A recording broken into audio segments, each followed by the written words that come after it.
नमस्कार दोस्तों, मैं डॉक्टर सुप्रियो दत्ता आज इस वीडियो में आप लोगों को प्रूफ के साथ ये बताने का ट्राई करूंगा कि कैसे मेरा एक पेशेंट का इरेक्टाइल डिस्फंक्शन की समस्या, जिस समस्या को लेकर वो पिछले 6 साल से जूझ रहे थे, उस समस्या को कैसे 1 महीना का अंदर होम्योपैथिक ट्रीटमेंट की मदद से पूरी तरह से ठीक किया गया है। तो फुल केस मैं आज आप लोगों से शेयर करने वाला हूँ, क्योंकि ये केस मेरे पास आने से पहले 3 होम्योपैथिक डॉक्टर के पास ऑलरेडी जा चुका था, जो लोग इसे सॉल्व नहीं कर सके। और फाइनली ये केस मेरे पास आया आज से 3 महीना पहले, जिनका लिंग में तनाव पिछले 6 साल से गायब था। और इस समस्या के लिए इन्होंने 3 होम्योपैथिक डॉक्टर और एक आयुर्वेदिक डॉक्टर के पास अपना ट्रीटमेंट भी चलाया है। और सभी डॉक्टरों को ये एक एम्पल अमाउंट ऑफ टाइम भी दिया है ट्रीटमेंट के लिए। सभी डॉक्टरों के पास इन्होंने अपना ट्रीटमेंट को एक डेढ़ साल तक चालू रखा, लेकिन किसी एक भी होम्योपैथिक डॉक्टर ने इनका प्रॉब्लम का रूट कॉज को समझ ही नहीं पाया। और ये सर बहुत ही ज्यादा परेशान थे।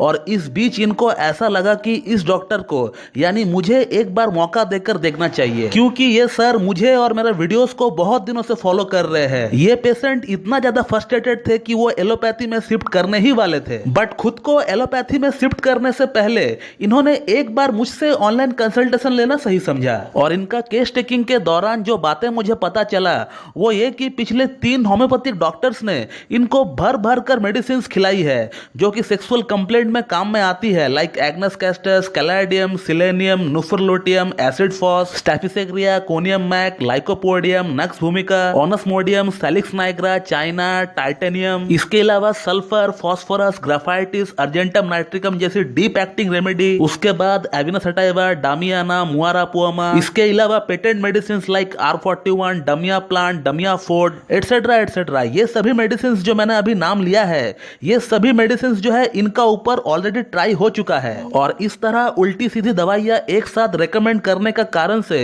इनको बहुत ज्यादा एग्रेवेशन भी हुआ, बहुत ही ज्यादा इनको किलर एग्रेवेशन का सामना भी करना पड़ा। और तो और एक सिंपल प्रॉब्लम के लिए इनको इतना ज्यादा मेडिसिन दी गई थी, इसी कारण इनका शरीर में मेडिसिन का एडिशनल सिम्टम्स भी आने लग गए थे। और ये 3 होम्योपैथिक डॉक्टर में से 2 होम्योपैथिक डॉक्टर यूट्यूब में ही है, जिन्हें आप बड़ी अच्छी तरह से जानते हो। यूट्यूब का बहुत ही फेमस डॉक्टर के कैटेगरी में आते हैं ये लोग, जिनका सब्सक्राइबर्स और फैन फॉलोइंग लाखों की तादाद में है। और उनमें से एक डॉक्टर तो हर दिन लाइव सेशन भी लिया करता है, लेक्चर तो बहुत ही अच्छा दिया करता है, लेकिन मुझे पता नहीं था कि ये डॉक्टर इस तरह का प्रिस्क्रिप्शन बनाता है। एनीवे, तो केस टेकिंग के दौरान जो जो बातें मुझे पता चला वो ये है कि इन डॉक्टरों से ट्रीटमेंट की दौरान इनको थोड़ी बहुत रिजल्ट्स तो मिल रहा था, लेकिन वो रिजल्ट्स जो है कुछ ही दिनों के लिए रहता था, यानी सनिक, टेम्पोररी, 1 या फिर 2 दिन के लिए ही रहता था। और एट लास्ट जो की फैक्टर मुझे पता चला था इस केस टेकिंग के दौरान, वो ये है कि इनका पिताजी का देहांत कैंसर के कारण हुआ था। और इनका जो बहन है उन्हें ऑलरेडी ब्रेस्ट कैंसर हो चुका है। और उनका जो भाई है उनका पैर में एक ट्यूमर भी डेवलप हो चुका है जस्ट अभी अभी। हालांकि वो ट्यूमर बेनाइन है या फिर मैलिग्नेंट है वो पता नहीं, लेकिन एक ट्यूमर डेवलप हो चुका है पैर में, ये उनको पता है। तो इनका इन बातों से मैं एक निष्कर्ष पर पहुंच चुका था कि इनका फैमिली हिस्ट्री में कैंसर या मैलिग्नेंसी का एक प्रोमिनेंट हिस्ट्री रहा है। और मैं भली भांति समझ चुका था कि इनका प्रॉब्लम क्योर क्यों नहीं हो रहा था। हालांकि इस तरह 6-8 दवाइयां एक साथ लेने से कोई भी प्रॉब्लम का समाधान होना बहुत ही मुश्किल है, लेकिन ये अगर कोई क्लासिकल होम्योपैथी डॉक्टर के पास गए होते तो इनका प्रॉब्लम जो है बिल्कुल सॉल्व हो जाता। अब होम्योपैथिक ट्रीटमेंट की दौरान अगर कोई डिजीज एक बार ठीक होने का बाद वो बार बार वापस आ रहा है, रिलैप्स हो रहा है, तो फिर उस कंडीशन में पेशेंट का मायाजम के बारे में सोचना चाहिए। अब ये मायाजम क्या होता है दोस्तों? मायाजम होम्योपैथिक ट्रीटमेंट की एक बहुत बड़ी प्रिंसिपल है। जो होम्योपैथिक फील्ड से जुड़े हुए हैं वो तो भली भांति जानते ही है कि ये मायाजम क्या होता है, इसका क्या इंपॉर्टेंस है क्रॉनिक केस को ठीक करने के लिए। किसी भी क्रॉनिक केस को ठीक करने के लिए कोई भी ऐसा सिम्टम, कोई भी ऐसा डिजीज जो बार बार वापस आ रहा है, उसको रोकने के लिए एक होम्योपैथिक डॉक्टर को मियाजम का अध्ययन करना बहुत ही जरूरी होता है। तो मियाजम एक डायनामिक फैक्टर है, हमारे मास्टर सैमुअल हैनेमन की एक सोच है, एक परसेप्शन है। और ये मियाजम हमको नजर तो आती नहीं है, लेकिन कुछ ना कुछ डायनामिक फैक्टर जरूर है जो कि हर इंसानों का अंदर मौजूद है। और यही मियाजम जो है ये हमें पूरी तरह से ठीक होने नहीं देती है, हमारा वाइटल फोर्स को ये जो है दबा कर रखता है। यानी सरल भाषा में अगर हम आपको समझाएं तो मियाजम एक दीवार है, एक ऑब्स्ट्रक्शन है, एक बाधक है जो हमें पूरी तरह से क्योर होने नहीं देती है, और एज ए रिजल्ट आपको क्योर भी नहीं मिल पाता जाता है। आप जितना चाहे मेडिसिन खा लो, जब तक आपका अंदर ये मियाज़म नाम का दीवार टूट नहीं जाता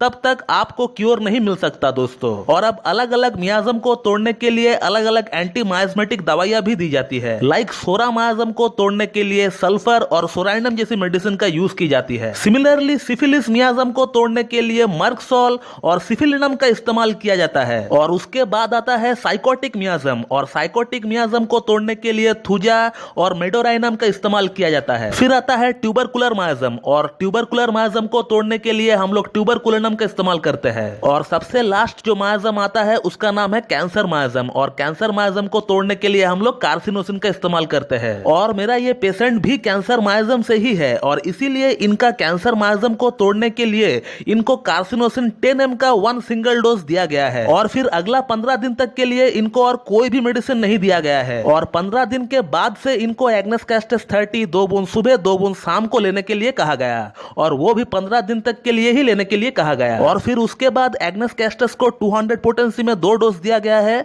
और 1 m पोटेंसी में 1 डोज दिया गया है। और बस इतना सही मेडिसिन में इनका काम पूरी तरह से बन गया। और जस्ट 2 दिन पहले ही उनका रिप्लाई आया व्हाट्सएप पे, आप पढ़ सकते हो कि उन्होंने क्या लिखा है। तो एक 6 साल का केस को सिर्फ 3 महीना में सॉल्व किया गया। And this is the correct way to treat a patient. This is what our master Hahnemann has actually taught us, and a genuine homeopath must follow his footprints only. और इसीलिए 6 साल का पुराना केस को सिर्फ 3 महीना में सॉल्व करना हमारे लिए संभव रहा। जो समस्या लेकर पेशेंट हमारे पास आया था वो तो सॉल्व हुआ ही, उसी के साथ साथ और 2 प्रॉब्लम उनका सॉल्व हो गया। उनका घुटने और कमर का दर्द और माइग्रेन की समस्या भी काफी हद तक ठीक हो गया। और जैसे कि मैंने आपको बताया कि कार्सिनोसिन कैंसर मियाज़म की एक एंटी माइस्मेटिक ड्रग है, तो ये हमारा अंदर मैलिग्नेंसी या कैंसर होने से भी हमें बचाता है। और इस केस में ये जो पेशेंट है इनको कैंसर डेवलप होने का चांसेस बहुत ज्यादा है, तो इनको अभी कार्सिनोसिन दे दिया गया है। तो कम से कम अभी से 10 से 15 साल तक इनका अंदर कैंसर सेल डेवलप होने का कोई चांसेस ही नहीं है। ये दवा कैंसर की अगेंस्ट में एक प्रिवेंशन की तौर पर काम करती है। So one homeopath not only consider the disease you have, not only cure the disease you have,